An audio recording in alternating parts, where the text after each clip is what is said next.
26 नवंबर 2008 मुंबई सपनों के शहर में एक आम रात की तरह शुरुआत हुई।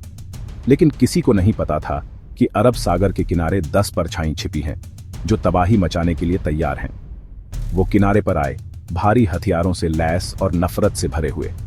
उनका निशाना मुंबई का दिल, छत्रपति शिवाजी महाराज टर्मिनस, जो जिंदगी से भरा हुआ था, अंधाधुंध गोलीबारी का गवाह बना। ताजमहल पैलेस होटल, मुंबई की शान का प्रतीक, आग की लपटों में घिर गया।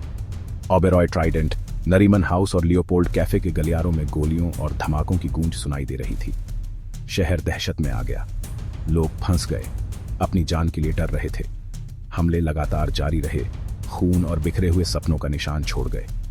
जो शहर कभी नहीं सोता, वो दहशत के अंधेरे में डूब गया, एक भयानक सन्नाटे में। जैसे जैसे शहर लहूलुहान होता गया, वैसे वैसे हिम्मत और हौसले की कहानियां सामने आने लगीं। इस अफरातफरी के बीच अजनबियों ने अजनबियों की मदद की, उन्हें दिलासा और सहारा दिया। डॉक्टरों और नर्सों ने अथक परिश्रम किया, घायलों की देखभाल की। पुलिस बल, हालांकि शुरू में चौंका, बहादुरी से लड़ा। एनएसजी कमांडो, आतंकवाद विरोधी कुलीन इकाई, दुश्मन का सामना करने के लिए दिल्ली से पहुंची। ऑपरेशन ब्लैक टॉर्नेडो शुरू हो गया था, जिसका उद्देश्य आतंकवादियों को खत्म करना और शहर को सुरक्षित करना था। 3 दिनों तक देश ने डर के मारे घटनाओं को होते देखा। दुनिया ने हमलों की निंदा की, संवेदना और समर्थन दिया। मुंबई घायल लेकिन अडिग, आतंक के आगे झुकने से इनकार कर दिया। शहर की अदम्य भावना अंधेरे में चमक उठी, विपत्ति के सामने आशा की किरण बनकर। इस कत्लेआम के बीच एक तस्वीर सबसे अलग दिखाई दी। एक जवान आदमी एक पुलिस जीप की हेडलाइट में अपने हाथ आत्मसमर्पण में उठाए हुए। यह था अजमल कसाब, अकेला आतंकवादी जो जिंदा पकड़ा गया। हालांकि उसे पकड़ने की भारी कीमत चुकानी पड़ी।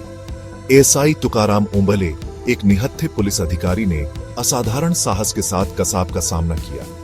वो आतंकवादी पर झपटे, उसकी AK-47 से भिड़ गए। ओंबले की बहादुरी ने उनकी जान ले ली, लेकिन उनके बलिदान ने कसाब को भागने से रोककर अनगिनत लोगों की जान बचाई। कसाब का पकड़ा जाना जांच में एक महत्वपूर्ण मोड़ साबित हुआ। पूछताछ के दौरान उसके कबूलनामे ने सावधानी पूर्वक रची गई साजिश और पाकिस्तान स्थित आतंकवादी संगठन लश्कर-ए-तैयबा की संलिप्तता का खुलासा किया। अब दुनिया देख रही थी, इंसाफ का इंतजार कर रही थी। कसाब का मुकदमा अप्रैल 2009 में कड़ी सुरक्षा के बीच शुरू हुआ। यह मुकदमा पूरे देश की निगाहों में था और हर कोई न्याय की उम्मीद कर रहा था। अभियोजन पक्ष ने बारीकी से अपना पक्ष रखा, हर सबूत को ध्यान से पेश किया और हर गवाह की गवाही को मजबूती से रखा।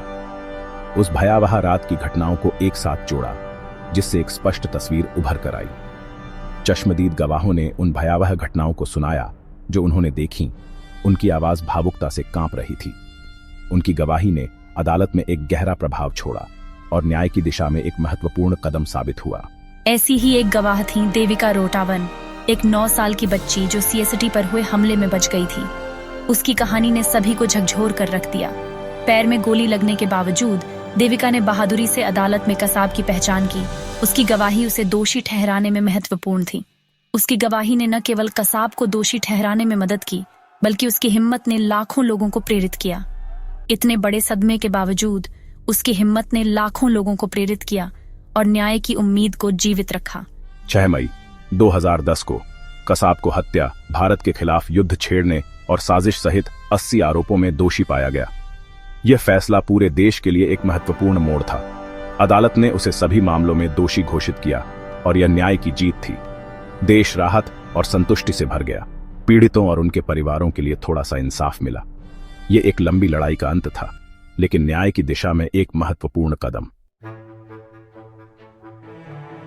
सेक्शन 5, सलाखों के पीछे किस्मत का इंतजार। यह कहानी है एक ऐसे व्यक्ति की जिसने अपने कर्मों के कारण खुद को एक अंधेरी कोठरी में पाया। कसाब की मौत की सजा ने उन लोगों को थोड़ा सा सुकून दिया जिन्होंने अपने प्रियजनों को खोया था। उनके दिलों में एक छोटी सी राहत की किरण जगी। फिर भी न्यायिक प्रक्रिया पूरी हो चुकी थी। अदालत ने अपना फैसला सुना दिया था और अब समय था कि उसे अपने कर्मों का फल भुगतना पड़े। उसे आर्थर रोड जेल में रखा गया और बाद में पुणे की यरवदा सेंट्रल जेल में स्थानांतरित कर दिया। जहां उसकी सुरक्षा के कड़े इंतजाम किए गए थे। उसे एकांत कारावास में रखा गया। यह एकांतवास उसके लिए एक नई सजा थी, जहां वह अपने विचारों के साथ अकेला रह गया। लोगों की नजरों से दूर कसाब की जिंदगी उसकी कोठरी की चारदीवारी तक सिमट कर रह गई थी। वह अब एक बंदी था जो अपने अतीत के साए में जी रहा था। उसके अपराधों का बोझ, उसके द्वारा दी गई पीड़ा की विशालता उस पर हावी हो गई। वह अपने किए पर पछतावा करने लगा। उसे किताबें पढ़ने, काउंसलिंग और बुनियादी सुविधाएं दी गई। इन सब के बावजूद वह अपने भीतर की शांति को खोजने में असमर्थ था। जेल अधिकारियों की रिपोर्ट में उसे कम बोलने वाला बताया गया, जो ज्यादातर खुद में ही रहता था। वह अब एक शांत और गंभीर व्यक्ति बन गया था। उसका रवैया, जो कभी उद्दंड था, अब दब गया था और उसकी आंखों में एक अजीब सी उदासी थी। उसकी निगाहें अक्सर दूर होती थीं। वह अपने भविष्य के बारे में सोचता रहता था, जो अब अंधकारमय था। उसके पास अपने कार्यों, अपने चुनावों के परिणामों पर विचार करने के लिए पर्याप्त समय था। वह अपने जीवन के हर पल को याद करता और सोचता कि क्या वह कुछ बदल सकता था। घड़ी की सुइयां चल रही थीं। हर दिन उसे उसके अंतिम हिसाब के करीब ला रहा था। समय उसके लिए अब एक धीमी यातना बन गया था। सेक्शन 6 कसाब का आखिरी खाना, आखिरी ख्वाहिश। जैसे जैसे उसकी फांसी की तारीख नजदीक आ रही थी, पूरी गोपनीयता के साथ तैयारियां की जा रही थीं। जेल के अंदर और बाहर सुरक्षा खड़ी कर दी गई थी और हर गतिविधि पर कड़ी नजर रखी जा रही थी। फांसी की पूर्व संध्या पर कसाब को आखिरी बार खाना चुनने का विकल्प दिया गया, जो एक प्रथा है। यह एक मौका होता है जब कैदी अपनी अंतिम इच्छा के रूप में कुछ भी खाने का अनुरोध कर सकता है। उसने किसी विशेष अनुरोध को अस्वीकार कर दिया। रोटी और दाल का साधारण भोजन चुना। यह एक साधारण और विनम्र विकल्प था, जो उसकी मानसिक स्थिति को दर्शाता था। उसे पाकिस्तान में अपने परिवार को एक पत्र लिखने का भी मौका दिया गया। यह पत्र उसके लिए अपने विचार और भावनाओं को व्यक्त करने का अंतिम अवसर था। यह स्पष्ट नहीं है कि उसने क्या लिखा, लेकिन सूत्रों का सुझाव है कि उसने अपने कार्यों के लिए पछतावा व्यक्त किया और माफी मांगी। यह पत्र उसके दिल की गहराइयों से निकला हुआ प्रतीत होता था। चाहे उसके शब्द सच्चे थे या दया की एक हताश याचना, वो यरवदा जेल की दीवारों के भीतर ही सीमित रहे। जेल के बाहर की दुनिया को उसके विचारों का कोई अंदाजा नहीं था। फांसी से पहले वाली रात कसाब बहुत कम सोया था। उसकी आंखों में एक अजीब सी बेचैनी थी, जो उसके आने वाले भाग्य को दर्शाती थी। उसका व्यवहार शांत रहा। उसके चेहरे पर कोई भाव नहीं दिख रहा था। यह एक अजीब सी शांति थी, जो उसके अंदर के तूफान को छुपा रही थी। उसने वुजू किया, नमाज पढ़ी और चुपचाप अपना आखिरी खाना खाया। यह उसके जीवन के अंतिम क्षणों का एक महत्वपूर्ण हिस्सा था। स्थिति की गंभीरता, उसके भाग्य की अंतिमता उस भारी सन्नाटे में स्पष्ट थी, जिसने उसकी कोठरी को ढंक लिया था। यह सन्नाटा उसके जीवन के अंत की गवाही दे रहा था। सेक्शन 7 जल्लाद की फांसी। 21 नवंबर 2012 की सुबह 7:30 पर अजमल कसाब को यरवदा सेंट्रल जेल में फांसी पर लटका दिया गया। फांसी तेजी से और गुप्त रूप से दी गई, जिसमें केवल कुछ मुट्ठी भर अधिकारी मौजूद थे। उसकी फांसी की खबर तेजी से फैली, जिससे पीड़ितों के परिवारों को थोड़ी राहत मिली। कुछ ने जश्न मनाया, जबकि अन्य ने मौन धारण किया। 26/11 के जख्मों से अब भी जूझ रहा देश दिवंगत आत्माओं के लिए प्रार्थना कर रहा था, जिनकी यादें सामूहिक चेतना में हमेशा के लिए अंकित हो गईं।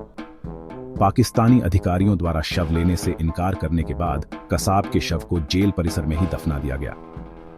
उसकी मौत ने आतंकवाद के खिलाफ भारत की लड़ाई में एक अध्याय का अंत किया। नफरत और हिंसा की मानवीय कीमत की एक कठोर याद दिला दी। सेक्शन 8 26/11 की विरासत।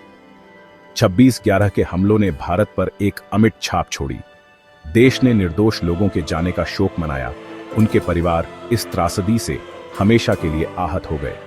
हमलों ने भारत के सुरक्षा तंत्र में कमजोरियों को भी उजागर किया, जिससे खुफिया जानकारी इकट्ठा करने और आतंकवाद विरोधी उपायों में बड़ा बदलाव आया। हालांकि मुंबई की अदम्य भावना ने झुकने से इनकार कर दिया। शहर फिर से बना, मजबूत और अधिक लचीला। ताजमहल, पैलेस होटल, लचीलेपन का प्रतीक, अपने दरवाजे फिर से खोल दिए। इसकी भव्यता बहाल हो गई। हमलों ने आम नागरिकों के साहस और बलिदान को भी उजागर किया। तुकाराम ओंबले जैसे लोग, जिन्होंने दूसरों की रक्षा करते हुए अपनी जान दे दी, और देविका रोटावन, जिनकी विपत्ति के सामने बहादुरी ने लाखों लोगों को प्रेरित किया। उनकी कहानियां सबसे बुरे समय में भी साहस और करुणा की मानवीय क्षमता की याद दिलाती हैं। सेक्शन 9, एक सुरक्षित कल की ओर। आतंकवाद के खिलाफ लड़ाई एक सतत लड़ाई है।